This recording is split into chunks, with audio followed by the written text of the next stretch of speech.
Met Police decided to deploy live facial recognition technology at Notting Hill Carnival, which was a mass surveillance technology that scans every single one of us, treats all of us like potential criminals. That's just not how a democratic country should go about policing. We wrote to the Met with leading racial justice groups to reverse the decision. Unfortunately, they decided to go ahead with it. So live facial recognition is a mass biometric surveillance technology. The way that it works in the UK is that police forces will have labelled CCTV vans with cameras on top, and then every single person who walks past that camera will have a biometric map made of their face, and that scan will be checked against a watch list of, in some cases, thousands and thousands of people. But it's really important to note that this isn't just made up of criminals, they're incredibly broad. There's been a massive proliferation of the use of live facial recognition up and down the UK. A lot of people say that if you have nothing to hide, you have nothing to fear, but we would say that everyone has something to fear from the unchecked rollout of live biometric surveillance. If we can be identified, tracked, monitored wherever we go,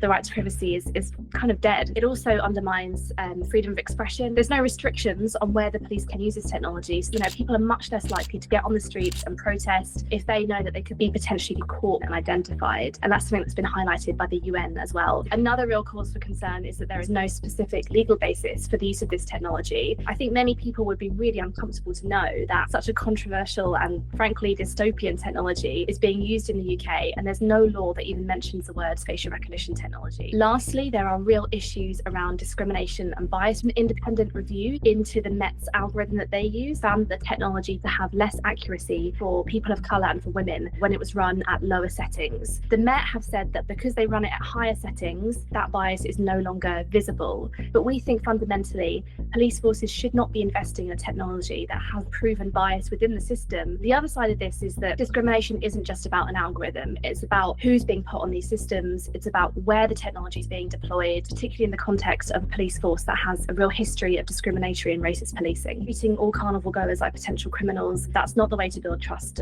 in the community. You are legally entitled to cover your face or to avoid the vans. However, the technology has become so good at recognizing people's faces now that actually a mask doesn't provide a huge amount of protection. This technology is currently facing a legal challenge brought by an anti-knife crime volunteer, Sean Thompson, a Black Londoner misidentified by this technology outside London Bridge Station, alongside a director of Big Brother Watch, claiming that the Met's use of live facial recognition breaches human rights law. This is a landmark legal challenge. It's the first of its kind in Europe against a facial recognition misidentification by the police. The Met have argued they do have a legal basis to use this technology, but the Equality and Human Rights Commission said that they agreed with us. The UK is heading down a really dangerous path towards becoming one of Europe's biggest and foremost surveillance states. It needs to be reined in and it needs to be stopped.